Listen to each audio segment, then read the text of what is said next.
Scream Queens. Welcome to Screen Queens. This is the podcast where we talk about everything on your screens. And welcome to Wednesday's episode, whatever day you're listening to this to. It doesn't have to be on a Wednesday. Hey, it's up to you. But if it is, well done you getting in there early. Love that. But on these episodes, we talk about things on the big screen and the medium screen. And this week, we're just doing one big screen.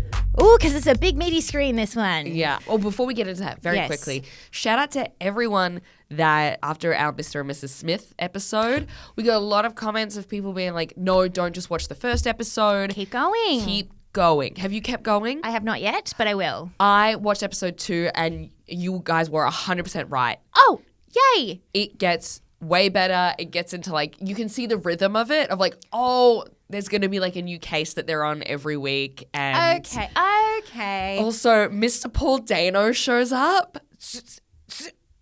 What? Yeah. How is this not a top build PR marketing strategy? One of our favorites on this pod. Love Mr. Didn't Paul start Dano. a favorite. No. Well, not on this pod, on our previous pod, but you know, this is a continuation. Exactly. That's the prequel to this. It's in the same universe. Yes.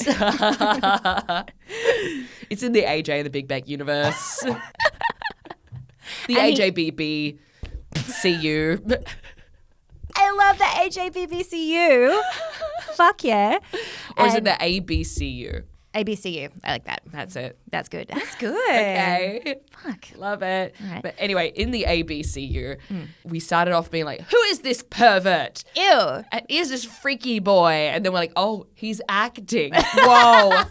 Crazy revelation to have on a film podcast. We can separate the character from the actor.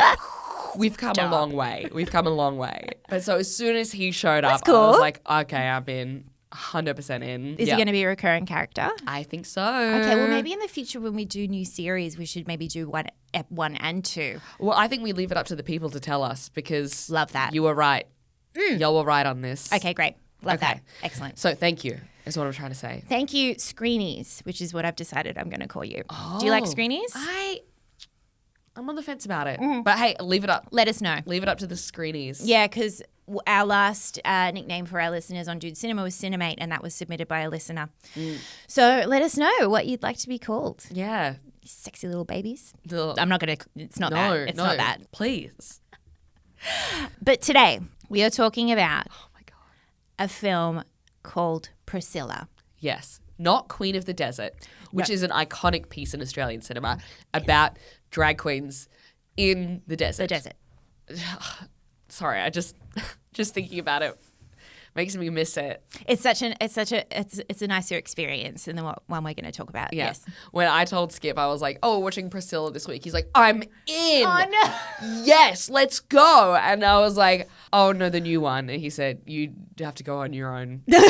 I cannot follow you there. Much respect, but absolutely then not. I made him watch it with me because I needed a partner in this. Yeah, you need support when watching this film. Tell us about the film. Where's the background of this film? So this is a film that came out recently at the beginning of the year in cinemas called Priscilla, and it is based on the memoir Elvis and Me by Priscilla Presley, and it tells her side of the story.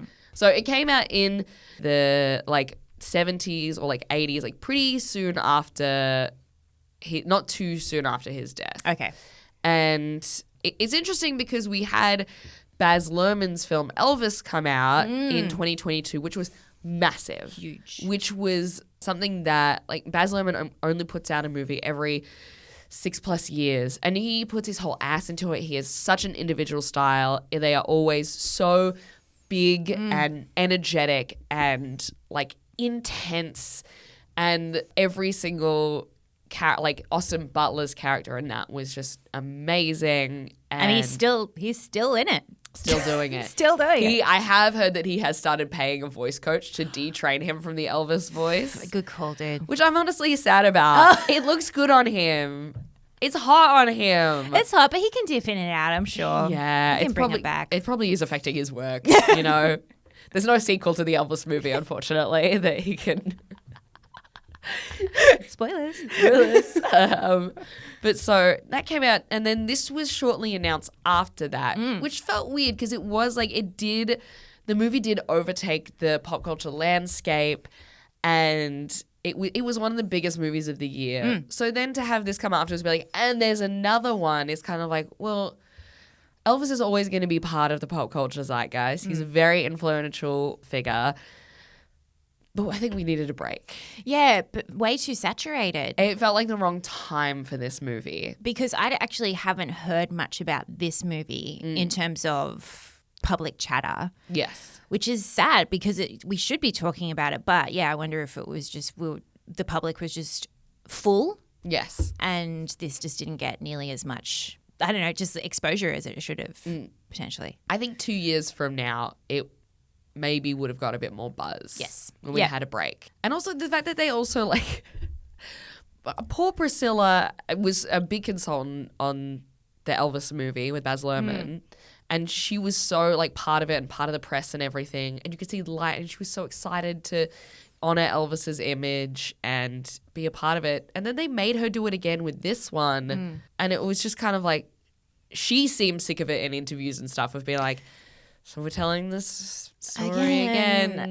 Can you copy and paste from my Elvis movie interview? Yeah. It's the same. Nothing's changed. Yeah, she is in her 70s. Yeah. Let the woman rest. Yeah. Yeah. Let her put her feet up. Yeah. But she was EP on this one as well. Yes. Yeah. Which, anyway, look, let's get into it. Let's get into it. So this movie is made by Sophia Coppola. Yes. And we did what in the ABCU we did. We have met Sophia before. Yes, we watched Lost in Translation, which we liked from memory. For the most part. Yes. It was gross and creepy and yucky, Yes. but for the most part, yeah. It was a beautiful film. But the film itself, yes. The story itself was a bit too sympathetic to an old man hitting on a younger woman. Interesting. Interesting. So I will say up top, I am not a fan of Sophia's work. We also Godfather 3. Yes. Well, like acting wise, it's like she unfortunately had to do basically a love scene, not a sex scene, but a very romantic scene with some gnocchi that got very sexual. She had to perform that with her father Well, her dad was directing feet away it. directing her, which my worst nightmare. Yes. And so anyway, but as a director, she does these her movies are quite brutalist and dry and again very quiet and long and drawn out. But then a lot of it is around stories of adolescent women and they're always very beautiful and like from the trailers you're like, wow, this is going to be a fun girly movie that's exploring a coming of age like Marie Antoinette and The Bling Ring and now this. But then you watch them and it really paints being a teenage girl as such a sad and lonely experience. Okay. And I understand that is sometimes the case, but the fact that it is recurring over and over again in her movies being like, doesn't it suck to be a girl? Isn't it like it looks pretty, but actually it's quite bad. Gotcha. I don't feel that is the reality of it. As someone who was a teenage girl at some point, of course there are glum, lonely parts of it. Of course. But the entire experience of every woman is painted that way, and I don't like that. Yep. I understand that for sure. She cites Stanley Kubrick as being a big inspiration on it. And I mean, we're talking ABCU, enemy of the ABCU, Stanley Kubrick. Famously treating his actresses horribly on set. Yep. The worst dude. So I do find it weird that any director would look up to him when they are creating mostly female-based texts. Yeah, yuck. Don't like that. You are the company you keep, Yeah. Sophia? Yeah. Okay, so Sophia made this one. Yes. I was interested to see what angle she took on this story because we know, and I think public opinion is slowly learning that Elvis was not a good man. Yes. He was a fucking asshole. He was abusive. He was manipulative. So I was really interested to see what angle Sophia decided to take in terms of what does she romanticize in this film. Turns out, I don't know this movie was really down the middle for me. And I think that's the issue when you have had a movie that celebrates Elvis and then afterwards a lot of the discourse was he's actually dead set a pedophile. Literally a pedophile. Hooked up with heaps of underage girls, not just Priscilla. Yeah. And I mean, we'll get into it, but he, like, if you don't know, I'm so sorry, but he was a really bad fucking dude. Yeah. I mean, but this is the thing is like I'm not taking away from that. His influence is so great that he'll never be fully taken down. It's like he was an amazing performer and you can't deny that he had such a sway over everyone with his art. It's Yeah, of course. Yeah, Yeah. absolutely. It's the Michael Jackson of it all. It's the Woody Allen of it all, right? Yeah. Well, I've never seen Woody's movies, so I can just shit on him. People seem to like him. I don't like his work. I've not seen any either. And I won't. Imagine now jumping into Woody Allen's fresh. After knowing, yeah. This is what some Gen Z people don't know is we're like, why would you even like this? It's like, because you know that he's a fuckhead and then you're watching it. When we started to like them and grew affection for them. Yes. We didn't know yet. Then that's when we had to do the separation. So for context, this movie is based on the book, which I lied to Skip and was like, I've read the book, which I haven't. I've just listened to Celebrity Memoir Book Club cover the book. Review it. They are becoming a source text at this point. They're so great. Well, when we have to talk about memoirs, they are, we can't recommend them enough. Yeah. If you don't want to read a celebrity memoir, you have to listen to their episodes on it. Yeah, and it's the same thing. And then I have also read another memoir, one of the many, I don't know what it's called when it's not written by them. Biography of Elvis too. So Okay. I think that we both have a very clear kind of timeline of everything that happened and everything that he got up to. So I was very interested to know what angle Sophia was going to take because of Celebrity Memoir Book Club reviewing Priscilla's memoir. The memoir was written from Priscilla's perspective, trying to show the good side of Elvis. Yes. That was her whole pitch of the book is I want to show another side of Elvis that people might not have seen. And you read the book or you listen to an episode of people who have read the book and it is not good. He's not a good man. Yeah. And therefore, those are the stories she chose to show him in a good light. But even then, with the stories that she chose, he's like, there's a lot of bad behavior going on. And it's one of those hard things of like, she is so in it and she was definitely groomed by him. And that's all that she knows is she's unaware when she's like, this is actually a really loving moment. Everyone's like, babe, no. She had not processed it at the point of writing. So she, in a way, did reveal him warts and all in this and told like some really personal stories because I think she knew that's what the public wanted. So this movie is meant to be a biopic of Priscilla, essentially. Yes. Right? The whole movie is just the 4 years of her relationship with Elvis. Yes. I found that very interesting of being like, this is her side of the story. It starts when she meets Elvis and it ends when When she leaves him. And then she it. doesn't exist outside of it. We don't know anything about her childhood. We don't know anything. Like the glaringly obvious thing that I took away from this, apart from the fact that Elvis is a horrific pedophile and just awful abuser, is that the way she decided to portray herself in this film. Well, I think this is Sophia chose to portray her. True. Because even in the book, I feel like she had more autonomy. In this, the thing that really bothered me about this movie is with the biography, there is you hear her in a monologue and her thoughts about these things and her feelings, and you can tell that she's unsure about stuff and what she's scared of and how she's justifying things. Yes. In this, she's completely silent. She's silent. I don't know anything about this woman. Yes. After watching this 2-hour movie. Yeah. And I don't know what her likes are, her dislikes, what she's passionate about. Like, this is focused on her, and this film showed me nothing about her except that she's quiet. Yes. And so it just was basically like a visual play out of the book, but then you just, the whole time you're like, why is she not saying anything? Where's the Why is she just letting these things keep happen to her? Why does she not feel like she has any power in this situation? Or can we hear the thought process that goes around not doing the things and not standing up or staying with him? Like, Yeah, I got more out of listening to Celebrity Memoir Book Club talk about her memoir than I did from this film. Yes. This film painted her in a way more negative light and made her seem like less of a person than the book did. And I think that the choice to not have an inner monologue was a really big mistake in a movie about giving a woman a voice. Fuck, that is such a good point. They should have had a narration. Or a diary entry situation or something. Yeah, because I keep saying I've read the book because I'm familiar with the book through listening to it on a podcast. There were scenes where like when she gets pregnant and she's freaking out, the reason being is in the book she makes it very clear that she's like, I know that now that I'm pregnant, Elvis isn't going to want to have sex with me. Yeah, I know that. Yeah, if we have a baby, that's it for us. Yeah, and she's smart and she knows his mindset and is like, oh God, this is it for me. But you don't know that in the movie. You just think, oh my God, she's like 21 and having a baby. And she's just a bit overwhelmed. And she just wants to spend time with him. Yeah.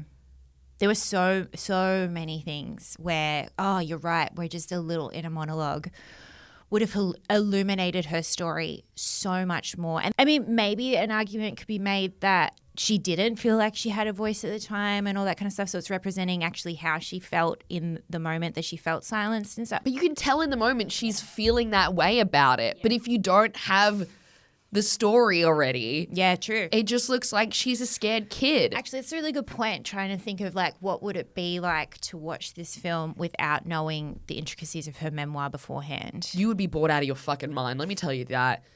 And it was I couldn't help but notice how romanticized a lot of the scenes were. Like they did show him to be a bad person. They did show him throwing a chair at her and hitting her and stuff. But so much of it didn't, I don't think, properly showed what she was going through as an actual victim. Yes.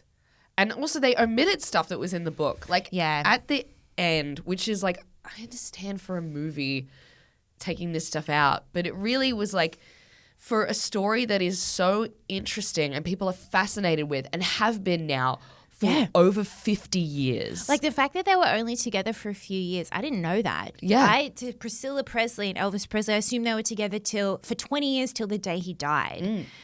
But they're only together for a few years. Yeah, and it was such an interesting on and off relationship. And the weird thing you had about her virginity. Yes, her virginity. But two parts that they left out of the story, and when I told Skip about them, he was like, why would you not put that in? That would make the story actually really good stuff. Interesting and show a complicated portrayal of Elvis, is that they did not have sex until they were married. Until their wedding night. But you wouldn't know that watching the movie. So true. You wouldn't have a clue about that. You'd just be like, okay, they're just fooling around forever. What's the tension here? True. Why do you just keep showing them hanging out? And taking photos of each other and sexy photos. It's kind of implied that they do fuck. Yeah. But you're right. He insists for years, like they don't get married for years after they first meet. He insists that she stays virginal for him. And they just dry hump the fuck out of each other. And that's in the book, by the way. She says like, yeah, he wouldn't penetrate me, but we would just hump on each other. Because he was obsessed with her being virginal. Yes. Because he was also cheating with other people at the time. Yes. He had a real Madonna whore complex. Something time. That is discussed in the book. And that would be interesting if that was actually portrayed in this. I mean, the Madonna whore complex of his mindset should be the entire focus of the film. Yeah, and how she's constantly trying to fit into the Madonna, but also she's a woman with needs. And wants to be desired. Another thing they left out, which they alluded to very quickly at the end of the film, and I actually said it to Luke, she has an affair with that guy. Yeah. She has an affair with her karate instructor. Yes.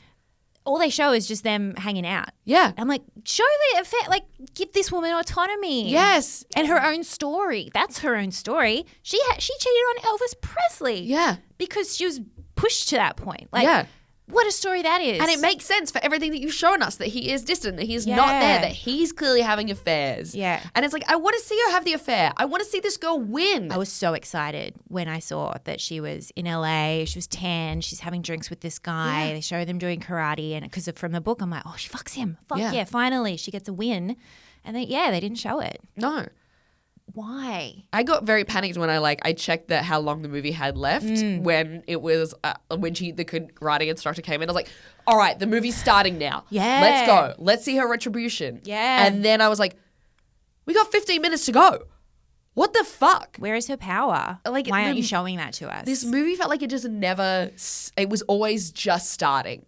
It was always just being like, oh, and something's about to happen. They were all very small scenes too. Yeah. Like almost just like montagey at times. And Yeah. you just never properly get into anything. Yes. You never properly sink your teeth into anything. Yeah. Because you can't, because she's not the protagonist, because we don't know anything about her. And they didn't allow us to know anything about her.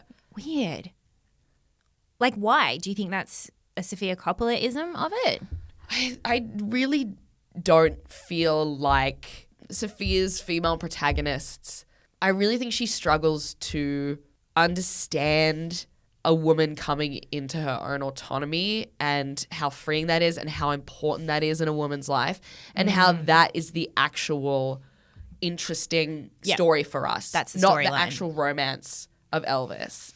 It's like that's a completely different story that we have had. It's like I wanted to see Priscilla post Elvis.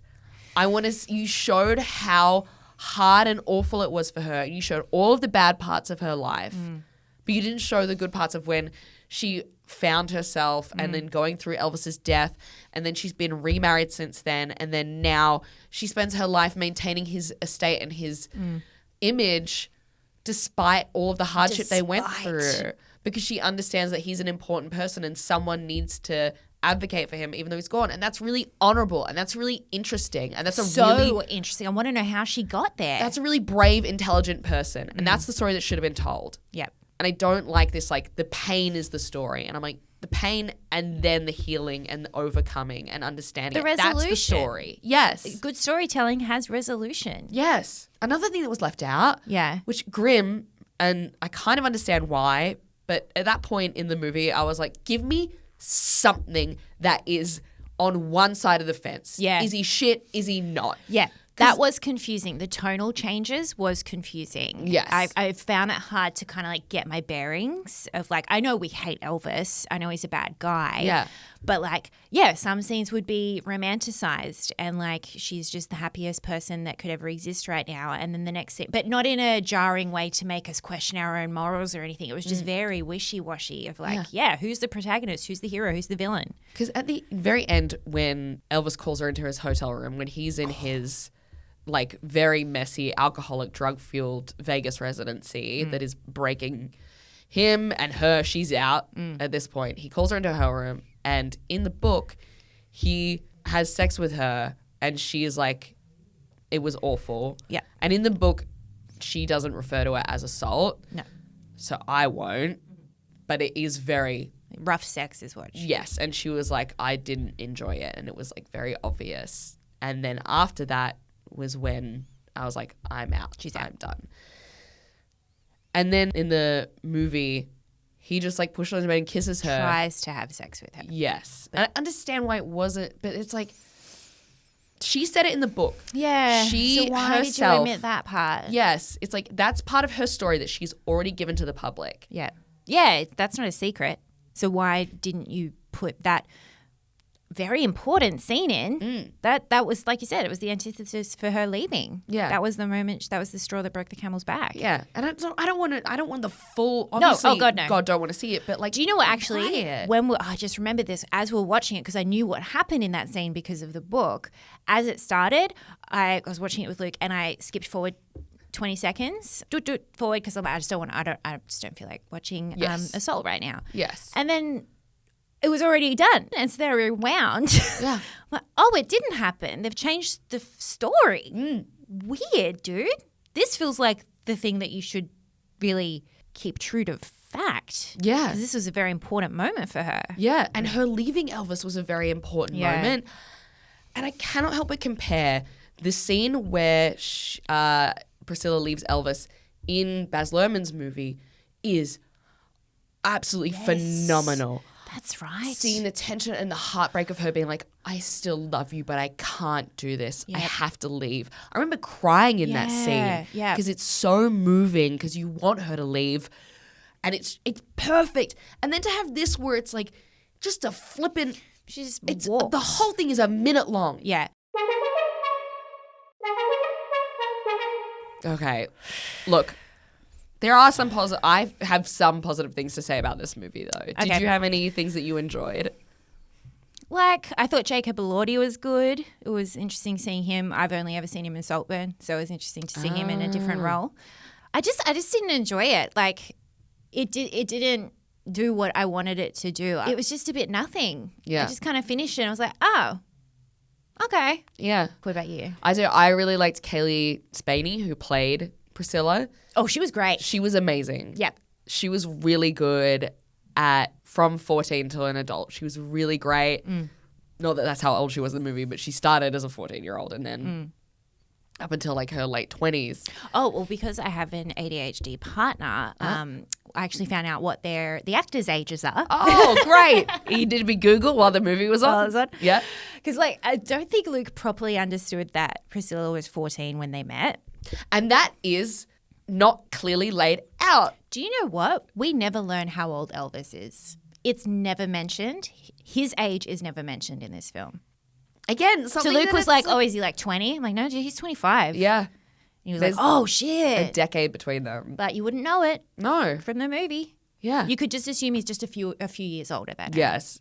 But no, he was a whole ass decade. And he knew that she was in grade 9. Yeah. I tell you what, props to having a very clear example of what grooming looks like. That's true. I don't think it was intentional. From A to B, go to woe, put this in a textbook. And the effects that it has on your life. Like, I would have, if we got to see more of her after it, I would have loved to see some kind of exploration or reflection on what the grooming affected her life, how the grooming affected the rest of her life, in that she probably has had really fraught relationships with men. She's never really... She probably had a big journey to finding her own self and her own likes and interests, and how she has come to the point of wanting to honor this man who caused her so much pain. Like, we didn't get any of that. None of that. I liked like makeup, costume, wardrobe. Oh, so pretty. And that is something Beautiful. that Sophia always nails. Ah, The same in Marie Antoinette. It was gorgeous. okay. The winged eyeliner. Stunning. Oh, throughout it. Okay, and then can I tell you something? There was a partnership with, I can't remember what makeup company, of being like, hey, in release of Priscilla, we're doing these lashes and this eyeliner. Okay. And I'm like, that's a really girly, fun thing. This movie felt so not for the girls, it's crazy. That's true. It was very masculine. And this is okay, let's get it. This is the problem I have with a lot of Sophia's films, is they're all very inherently masculine portrayals of the female experience. It's male gaze. Yeah, it really does feel like, and like it sucks because I don't.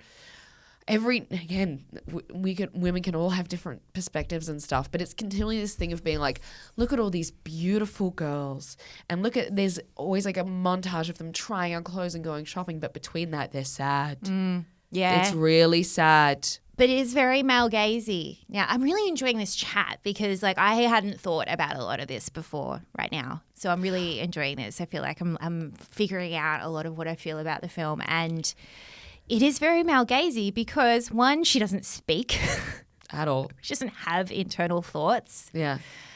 We get to learn a lot about what Elvis thinks about shit Yeah. in this film, but we don't learn a lot about what Priscilla thinks, which is through Elvis's gaze. He didn't want her to have thoughts. He didn't want her to have a job, her own interests and hobbies. And I don't know, it's still overall painted Elvis in a slightly favourable light, Yeah. which is not from the female gaze. Yes. Yeah, I want to see this movie from the female gaze. Yeah. It feels like a lot. And I've thought about this so deeply because she's a female director and I don't want to cut women down in the industry and discount them because they all of them cop it enough. And there's not enough. And so I had to search deep inside myself about what it specifically was that bothered me. Yep. Okay. And so that's why I have Good for so you. many That's thoughts and very feelings respectful. about it. Yep. Because I didn't just want to be like, movies suck. And I'm like, why do they suck why? though? Why is something that she keeps doing continually that bothers me? Mm-hmm. And it is this thing of like showing this weird, like beautiful picture show of a woman's life when I was like, that's not the reality. And it's like, you don't have to make movies for women. But as a woman, I don't think I've related to a single one of her films or seen myself in any of them. And the thing is, like, yeah, you don't have to make films for women, but you keep making films about women. Yes. So start making them for us. Yeah. It's like this movie feels like something that a like film bro would take his girlfriend to because he thinks she would like it. And then he's confused why she doesn't. Yeah. Why she comes away from it being like, okay. And then be like, but it really, you know. She was a victim. Yeah, you could see. What did she think It's a about story about it? a woman and I watched it for 2 hours. Doesn't that make me a cool guy? Don't know if you saw the name of the director up there, babe, but that is a lady's name. Yes. So ding ding. It was just lacking. Damn, I'm just Anyway. disappointing. Yeah. Because I do feel like this is probably her last shot at telling her story. No, I No? think someone will make a Hopefully. another We need Greta Elvis Gerwig movie. in there. Oh my god. We need Greta Gerwig telling this woman's story. Let's send her a letter. Be like, I know. She'll do it justice. Give it, I would say 10 years. Yeah. And we'll be ready for it again. Okay, cool. Greta, if Greta? you're listening. We love you so much. That's Oscar bait right there too. If you tell that story properly, that is Oscar bait. Oh my for god. sure. All right. Well, All right. Well, there are my thoughts. there's lots of thoughts. Lots of thoughts. Lots of figuring them out. I still haven't landed, but I feel a bit more clearer now as well. Yeah. Not a super funny episode, I will say. No, but the pop culture one was. So Yes. if you need a laugh, make sure you listen to Monday's ep. Head over that one.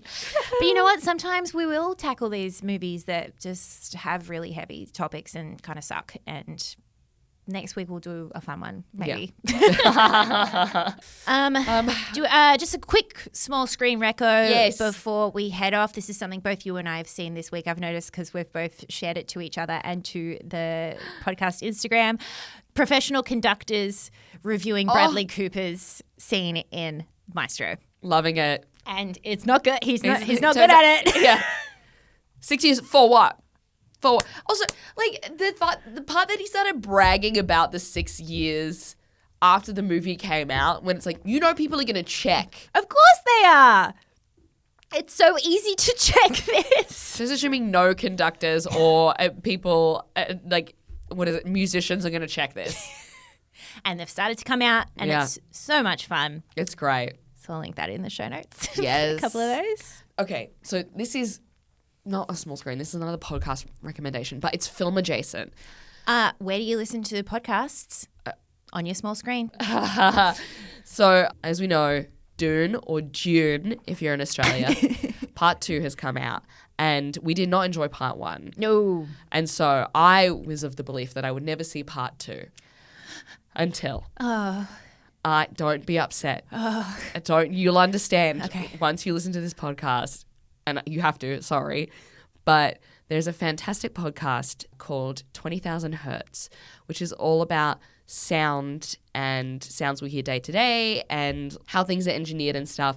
And it's really fascinating. They've had a whole episode on the composition of sounds that your appliances make in your house and why they do that and the Fascinating. thought process and production that goes into that. Yeah, it's really, really cool. They did an episode called Hans Zimmer's Remote. And Okay. they explain Hans' process that he does in making movie soundtracks. Oh. And it is so fascinating. That sounds overwhelming. It is overwhelming and it's Yeah. amazing. And it talks about I don't try not to spoil it because it is like, you know, when you listen to a podcast and for the rest of your week you're thinking about it every day and be like, I'm so excited that I know that exists in the world. Yes, yes. And it goes into his history with Dune, and April, May, June. everything that went into it. And now I have to see part 2. Oh, I have to see it okay. just to hear the sounds because I know how they're created and blew my mind. And it was Wow. a wanky thing in the zeitgeist when the first movie came out of being like, he built all the instruments. Meh. But then you find out how and you're like, that is undeniably sick. Oh, okay. It's really, really good. 20,000 Hertz, Hans Zimmer's Remote. Great. Anywhere you get podcasts. Fuck yeah. That's my small screen ear recommend. Love it. Great. All right. Well, that's it for this week. If you want to hear more what's going on in our lives behind the scenes, other little gossipy things that we can't talk about on the main feed, head over to our Patreon, Screen Queens Extras. We have a new episode dropping this week. Yes. And look, we've been up to a lot. We've been very busy. We have been up to a lot. And I have another crazy story to tell. 2024 is shaping up to a very interesting year for me. My God. If you don't know, go over the Patreon context. There's heaps of it. I am either building up a fuck ton of karma or I'm paying for a lot of karma right now. We don't know which one it is, but something's happening. All right. Well, thank you so much for listening. We love you. Love you.